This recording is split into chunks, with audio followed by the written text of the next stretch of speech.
What you're hearing is Hardie fiber cement siding living up to its reputation as the siding that handles hail impact with ease. James Hardie knows how important a reputation is, especially when you're a contractor. That's why Hardie siding withstands severe weather better than vinyl siding, with styles to match its strength. So you can be sure you're providing your clients with the best. Protect your reputation with exterior products by James Hardie. Your Mystery Theater presents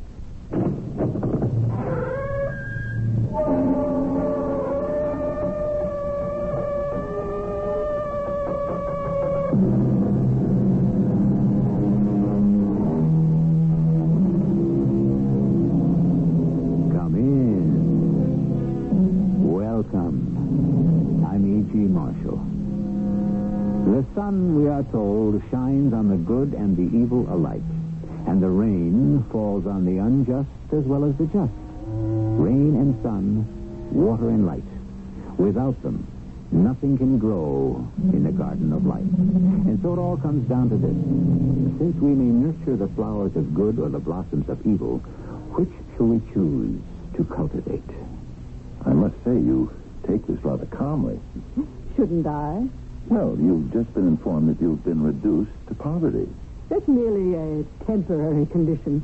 Oh, then you do have other assets. I have one other asset. And may I ask what that is? Certainly. It's you. Me? Yes, you. Between us, we shall conquer the world.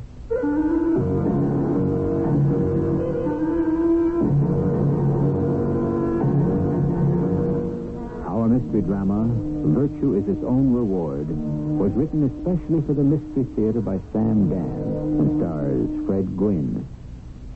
It is sponsored in part by Contact, the 12-hour cold capsule. I'll be back shortly with Act One.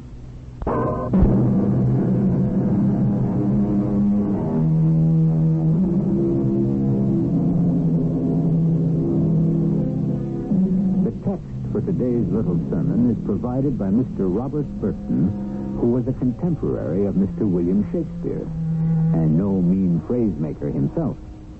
Mr. Burton polished off a series of little gems that included penny wise, pound foolish, and birds of a feather flock together, which should prove he was a gentleman of great wisdom and deep perception.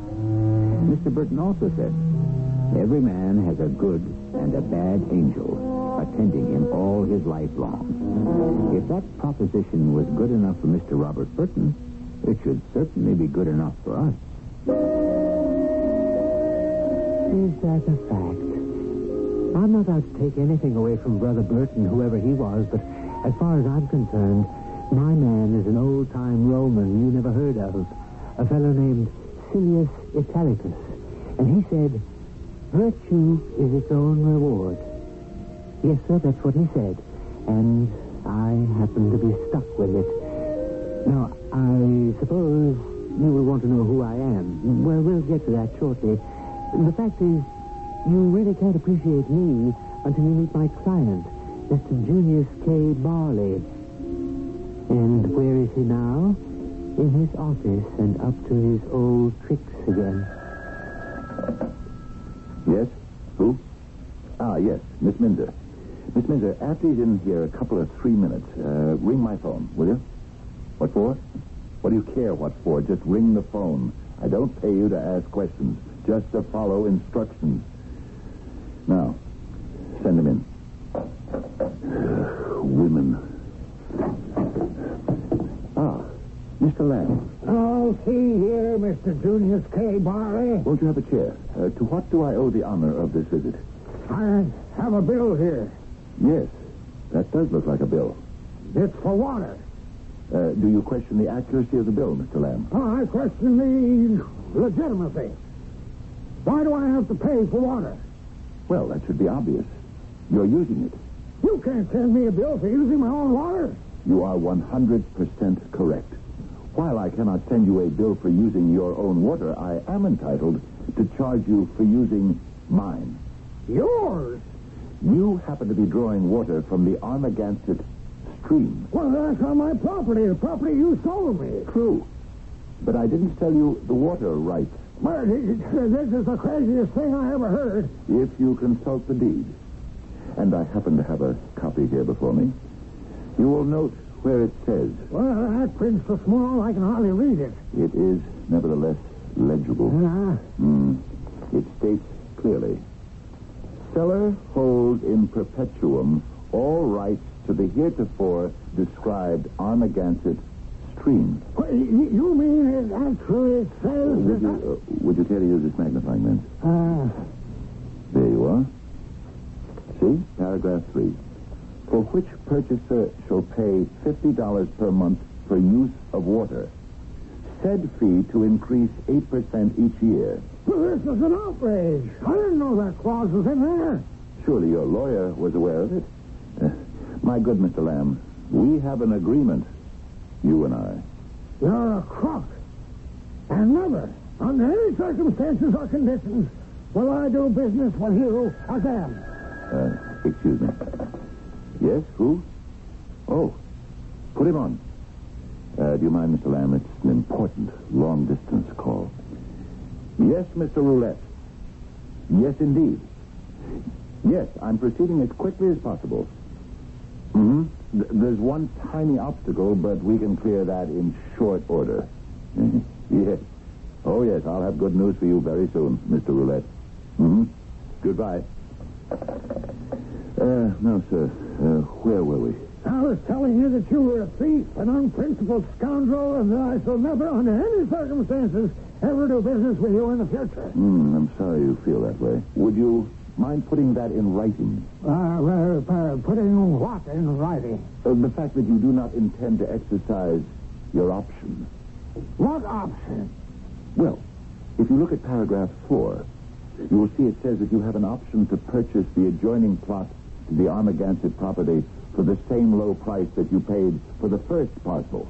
Well, why would I ever want to buy even so much as a square inch of ground from you at any price and any condition? Well, that, of course, is your prerogative. Once again, sir, good day. Then you release me from my obligation to sell you the adjoining plot, and thus permit me to place it on the open market. Well, you can do whatever you please. Knowing you, I'm sure it'll be something crooked. Then sign the statement. Oh, no. I sign nothing. Mr. Lamb, you cannot arbitrarily refuse to acknowledge my right to sell the property elsewhere. I'm acting in good faith. Just a minute. You have a buyer for that property. You are making an inference. Roulette. J. Babington Roulette. He was on the telephone just now. Was he? He's putting up hotels with gambling casinos. Is that a fact? The other half of the Armagansett parcel. What a perfect place for a resort hotel. Do you really think so?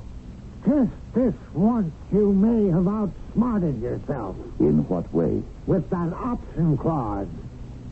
You thought it was all worthless acreage. I may have. Now you have to let me have it for $10,000. That's what it says. I insist on exercising that option. Oh? Are you sure? Absolutely. That land has to be worth at least $250,000 to Roulette. How you'd love to have clear, unobstructed rights to the land so that you could sell it to him yourself. This time I've got you. I'll make the fortune. Mr. Roulette will have to buy that land from me, and at my price. Am I to understand that you wish to exercise your option? Have the papers drawn up.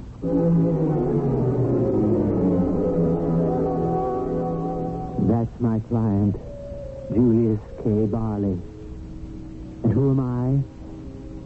Remember when the fellow was talking about the good angel and the bad angel that attends every man his whole life long? It so happens that I am Benjamin Benign, Mr. Barley's good angel. And I don't have an easy time of it.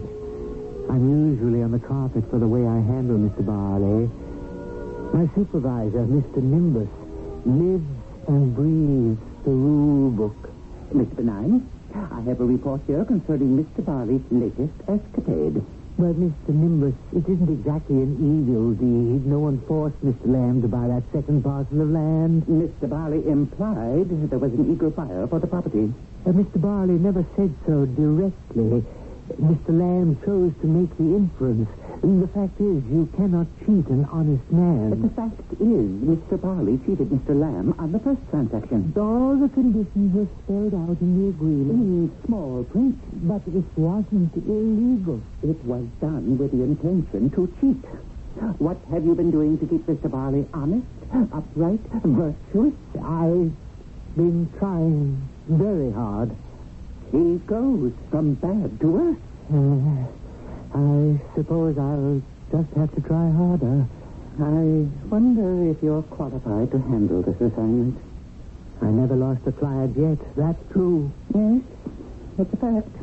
I have the computer readout of your activity since the beginning of time. Well, that should mean something. It could mean you never had a client that the other side really wanted. We have no way of knowing if that's true.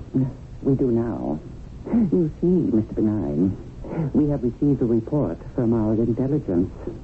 The other side has replaced Mr. Barley's current operative. I can't believe that.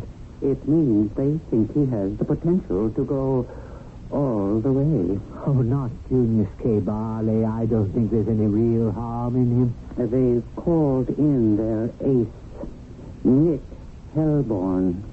Nick Hellborn? Yes, Nick Hellborn. After a while, you get to know the competition. And as they were putting in Nick Hellborn on Julius Kaye Barley, it was proof they thought he had terrific potential. Nick only worked presidents, kings, dictators, robber barons throughout history, only the top people. And it was Nick Hellborn who had turned them into men of evil. Mr. Nimbus, don't replace me. You must admit you haven't been aggressive enough. Yes, but now that I've got some real competition, it'll kind of spur me on to greater effort. We won't make a change just yet. But you'll have to show some positive results. And soon. Results. That's all they care about. I wish he'd give us a little more ammunition. The other side offers them wine, women, and song, or, as someone put it, power, health, and pleasure. And what can we give them? I said before that we generally know the competition and they know us. I ran into my opposite number, Nick Hellborn. Or maybe he ran into me. What do you say, kid? Hello, Nick. Sorry, I'm going to have to put an end to your batting streak. Don't be too sure of that, Nick. I guarantee you this. Julius Kaye Barley is going to be my main man. We'll see about that. I like your spirit. But you don't know who you're talking to. I worked the cream of the crop. I had Attila the Hun. I owned Machiavelli. Yes, I know all your credits. And Julius Kaye Barley is the exact kind of character. I say he isn't. No, I'm sorry, but all the signs are there. And he's got the appetite. He's ready, and I'm ready. You won't get him. That's what this game is all about, isn't it? To see who has the last word. The last word. What is the last word? We know it's a concept that puzzles many philosophers. For in truth, the last word is the word that has yet to be spoken. And in a world that has no beginning and seemingly no ending, who can identify which word was first and which will be last? Hopefully, we may make some progress in that direction in our second act.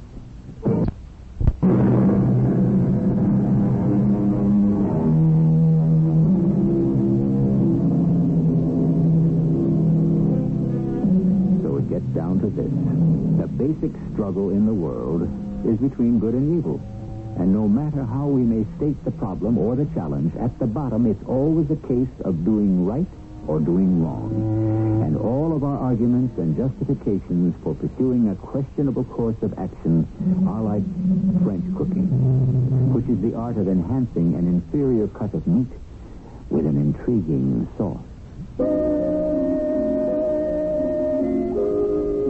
I was worried. I was even frightened. While Barley wasn't exactly a good man, he wasn't exactly a bad one either. But now the other side had their eye on him, and aside their top operative, Nick Hellborn. It was a cause for concern. How and when would Nick Hellborn strike? And through whom? Yes? Who? Very well. Send her in. Come in. Yes? Good morning, Mr. Barley. I'm Mrs. Quackenbush. You're Mrs. Quackenbush? Of course. Somehow I hadn't pictured someone like you when my secretary announced your name. You hadn't. Well, you hardly look like someone named Quackenbush. Well, that's my name. Cynthia Dolly Quackenbush. The very sound of the name calls to mind an elderly, a more mature type of woman. But I'm happiest when everyone calls me Dolly. What may I do for you? We are about to enter a rather intimate relationship. We are. Certainly. That is, in a business sense. Oh, I see. Now, you were recommended to me as one to whom I could safely trust my affairs. Was I? But now that poor Hubert is no longer with us, Hubert was my late dear departed. Oh, I'm sorry. We must all leave sooner or later. And Hubert left me rather well provided for, I think. You think? Well, you would have to evaluate the investments and so forth. Now, you must excuse me. Oh, of course. And I'll make a complete study. Will you do that? I'm due for lunch with the Baroness Duval. The Baroness Duval. Oh, you mean the famous French divorcee? She's a dear friend. I always use her apartment when I'm in Paris. Do you? Yes, I'll try to analyze your portfolio as soon as possible. Oh, no rush. See, I'm leaving tomorrow for Washington. Biff is doing a command performance at the White House. Biff? Valentine Turkus. Oh, you mean the great violinist? Well, Biff's a dear friend, and he always makes sure the gang's invited to come along. When do you think you'll be back in town? Oh, well, that's hard to say. See, now, tomorrow's Thursday, and we're all going to the Costa del Sol for the weekend. You mean the Costa del Sol in Spain? Yes, it's been discovered. And all sorts go now. But these are democratic times, so what can you do? Yes. Then you'll be back next week. Next week? Oh, that's an eternity away. When will you return? Eventually, my dear. Eventually.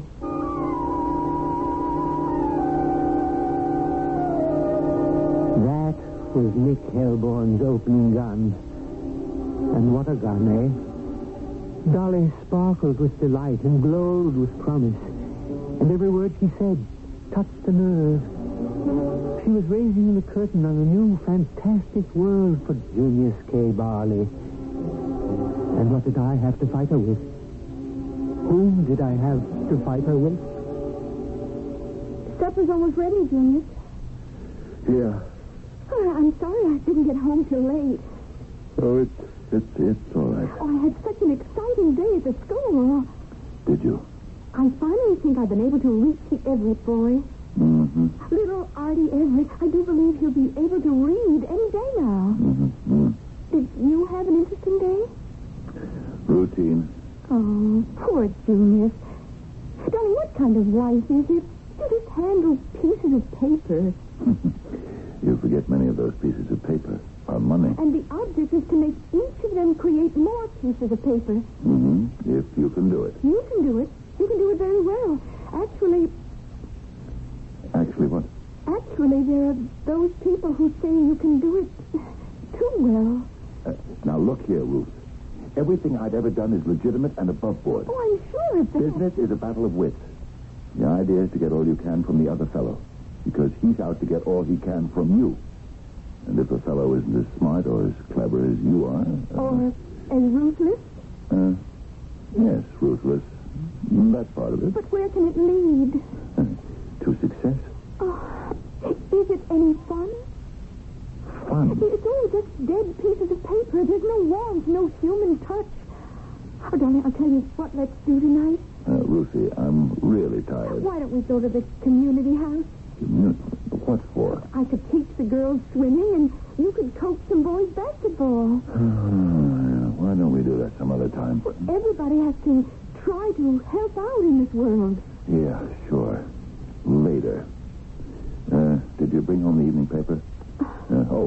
I see it. Julius, please listen to me. I'm listening. Well, I feel that we were put here to... Well, I don't want to sound preachy, but there's so much to be done. And you know something? People like you and me, we have to do it. Are you listening? Yeah. Of course. Do you know why? Because we're lucky. We're fairly young, strong. You make good money. Maybe you think sometimes it's not enough, but what is enough? Will you look at this? The Baroness Duval. Who? Here's her picture. What am I doing in America? That's what she's saying to the reporter. I have come here to have lunch with a friend. And? And that's it. She flies here from Paris just to have lunch? Why not? She can afford it. Can she? Oh, I'm sure she has plenty of money. Oh, I'm sure her pocketbook can afford it, but can her conscience? Oh, what are you talking about? Well, to spend thousands of dollars on some trivial foolishness. Oh, well, maybe it's not so trivial or unimportant to her. Well, she could do so many better things with her money. You just said the magic word. Her. It's her money. And she can spend it any way she pleases. She has that right. She does? She stood there, just looking at him. It was an old argument, and she never got the better of it. But what other ammunition could I give her? Like I said, the opposition has all the big guns. Ruthie wasn't tall and willowy like Dolly, nor did she have long, lustrous black hair or gleaming red lips, nor was she full-bodied, and yet gracefully slender like Dolly. Dolly was definitely going to be my problem. Well, Mr. Benign, we have just become aware of Dolly. I know all about Dolly. And what are you doing about her? There's only one thing I can do within the restrictions placed upon us. Yes?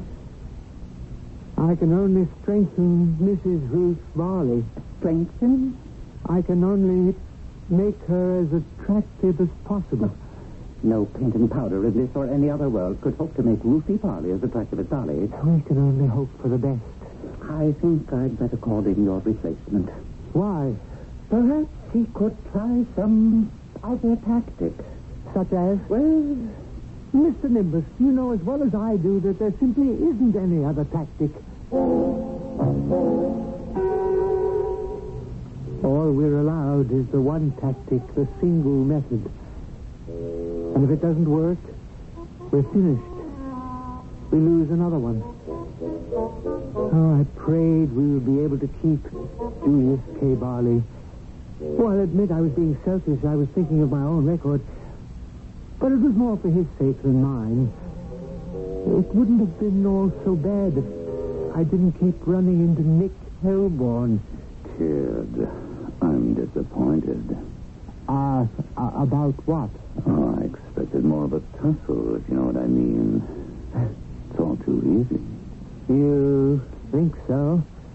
You don't have Julius Kaye Barley yet. I've got him all wrapped in a package and tied with a bow. I could remind you not to count your chickens. You could. I could also tell you that you can't sell the skin of a bear that's still in the woods. And you know what I can tell you, kiddo? Anytime a guy starts spouting proverbs, it's a sign he's whistling in the graveyard. Oh, by the way, don't forget to tune in the TV tonight, TV? What TV? Then I remembered the concert, the command performance, and she would be there. Dolly would be there. And, of course, Julius would be watching on his TV. I could see from the way the camera was pointing that just past the soloist, you could most of the time see this absolutely fantastic-looking woman. And I could picture Julius staring at her.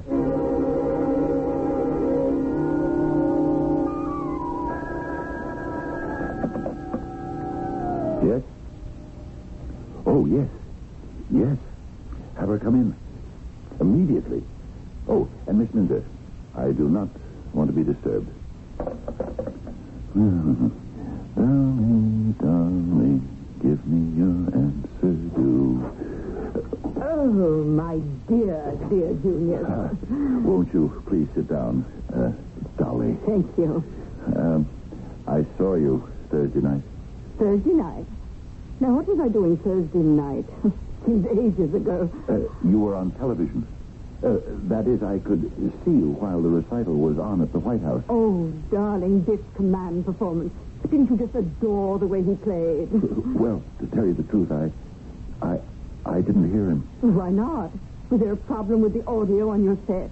No, I just kept looking at you. Oh, are you sure that was wise? Please, forgive me. For what? I don't even know why I said that. Oh, well, then we shall strike it from the record. Dolly, I've been waiting for you. I have some news. Oh, what sort of news? Very serious news.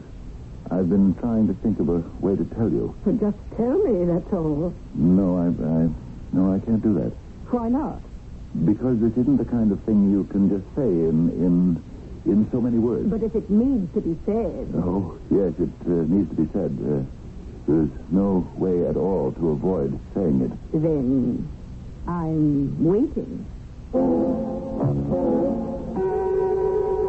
Why don't we all wait? After all, if it's good news, it can keep. And if it's bad news, we should be in no hurry to hear it. Of course, it can be both good and bad. That is good for Nick Hellborn and bad for our good angel, Benjamin Benign, or vice versa. Well, we'll get all the news as usual when the curtain opens on Act 3. M. Chicago.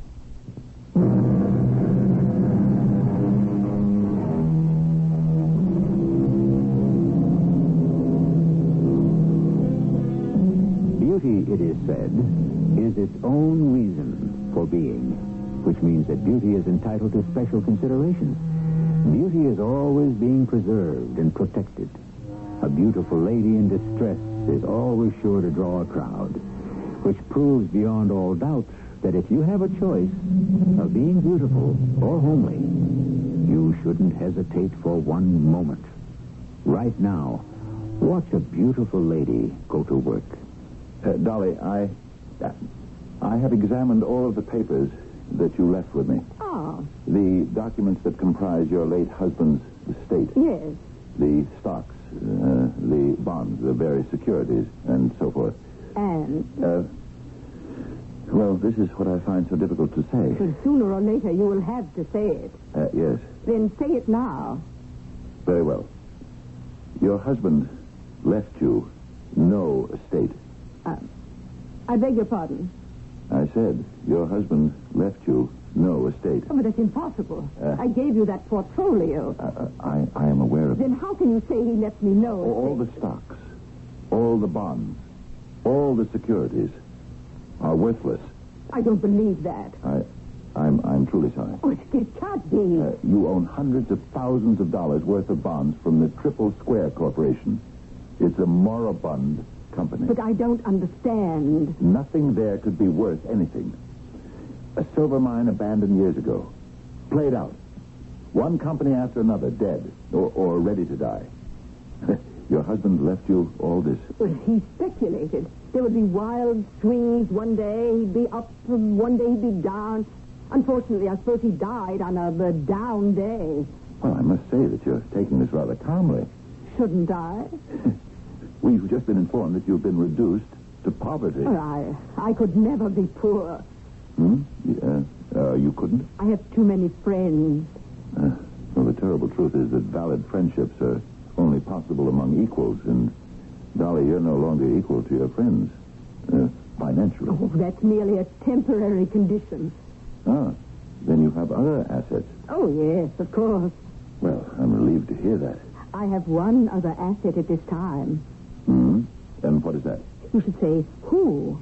And I would answer, you. Me? Of course. I'm not sure I understand. Don't you? Come here.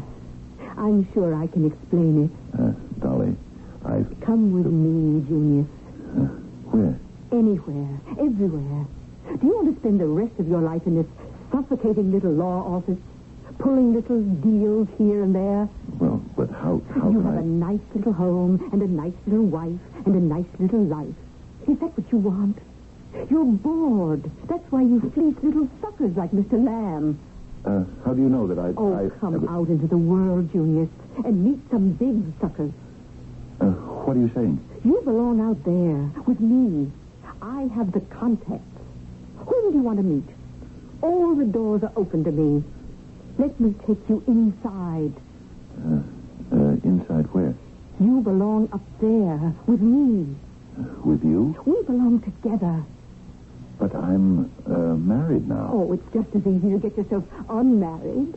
You mean divorce Ruthie? Do you love her?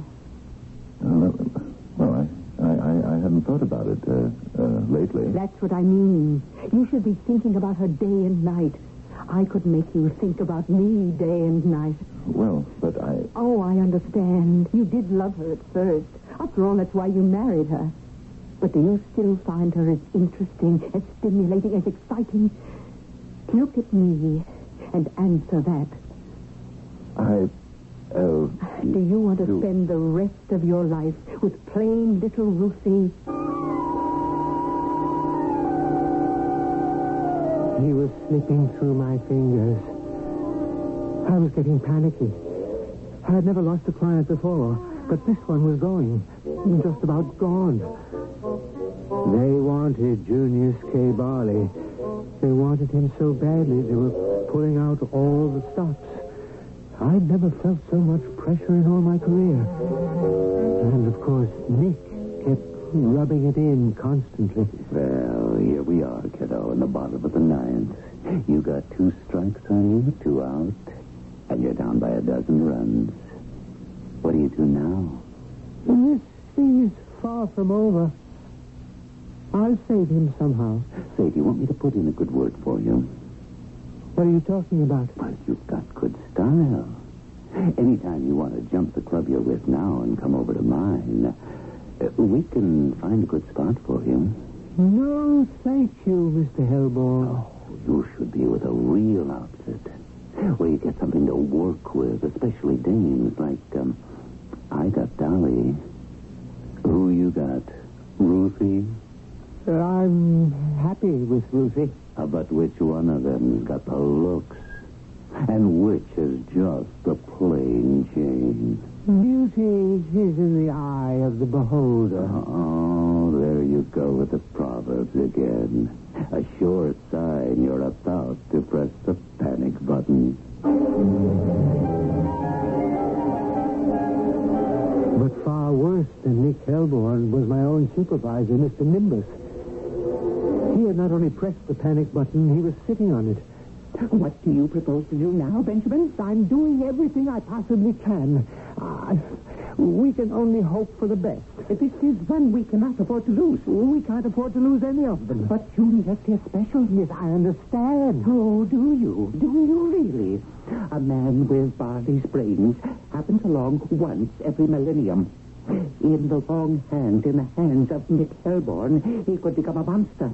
He could take over the world. I know that. You must fight for him. Fight? What did he think I was doing anyhow? But every day I would watch what Nick Hellborn was throwing at Julius. And Colette has this darling penthouse in Paris. And Giorgio says we can use his yacht to cruise the Greek islands at any time. And what did I have going for me? Julius, do you suppose we could volunteer for the hospital blood donor committee?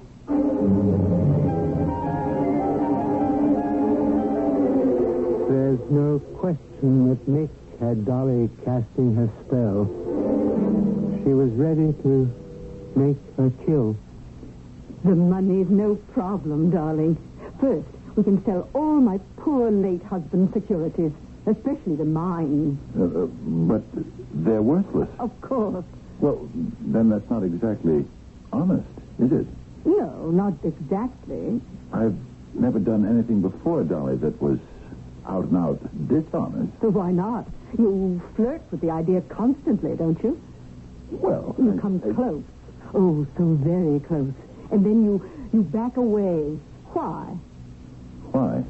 You delight in toying with the concept. You want to. You want to so badly. Why don't you? You want to be rich. Really rich. It can happen. You can sell anybody anything.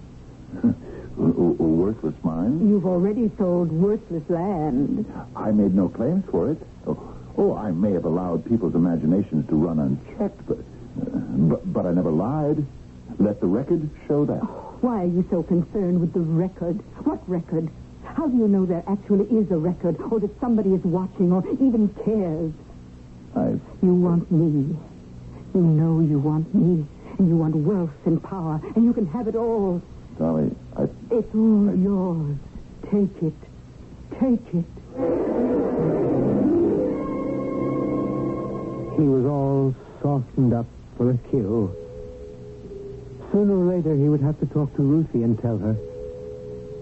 For days, I'd been watching him, trying to nerve himself for the ordeal. He was going to leave her. That much he had practically decided. But first there would have to be a scene, and he didn't like scenes. Of course, there was no way I could talk to him. There was no way I could talk to Ruthie either. But there was one idea I might be able to get across to her. Just one little thing she should say to him. It might tip the balance. You're home early. Yes, Ruthie, I wanted to talk to you. I know. Well, what do you know? I guess I know everything. Well, what does that mean? Well, it means you want to leave me. Why'd you say that? It's true, isn't it? Who told you? You told me. Now, wait a minute. When did I tell you? Oh, not in words. I could tell by the way you react to me. Ruthie, There is another woman, isn't there? Yes. I suppose she has a lot to offer. She does, doesn't she? Yes. Yes, Ruthie. She's very beautiful, isn't she? Oh, yes. And very rich. Well, she knows how to become rich. And so do you. That's true. From now on, you just won't shear the lambs anymore. You'll go on to the wolves. You could say that. There won't be any stopping you. No holds barred, no rules. Devil take the hindmost.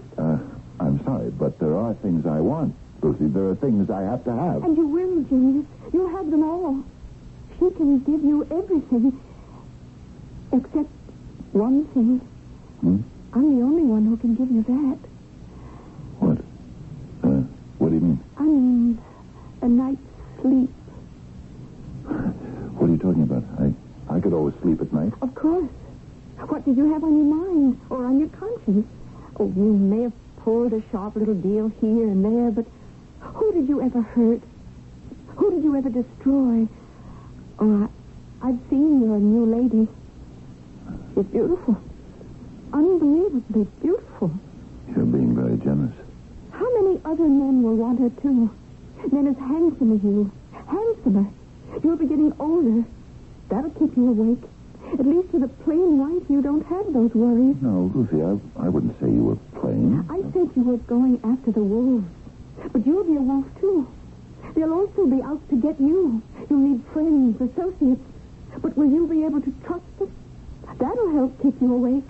Ruthie. Now that I think of it, you might just as well go off with her. What are you saying? What can I offer you?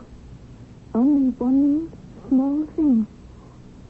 A good night's sleep. She said it. Somehow I'd gotten through to her, and she said it. He stood there and laughed. Ruthie, can you forget what I said and forgive me? I'll forgive you, but I'll never forget it. And that's the way it ended. I preserved my record. Mr. Nimbus no longer nibbles on his fingernails when he thinks of Julius Kaye Barley. And even old Nick Hellborn had a compliment for me. Well, kid, you did a great job. But tomorrow's another day. And so it is. As they used to say, another day, another dollar. But that was way back when $1 a day was a handsome wage indeed. But while tomorrow will always be another day, yet in some ways, it will be the same day as today. In one way or another, it will present us with the same problems, the same challenges, the same opportunities.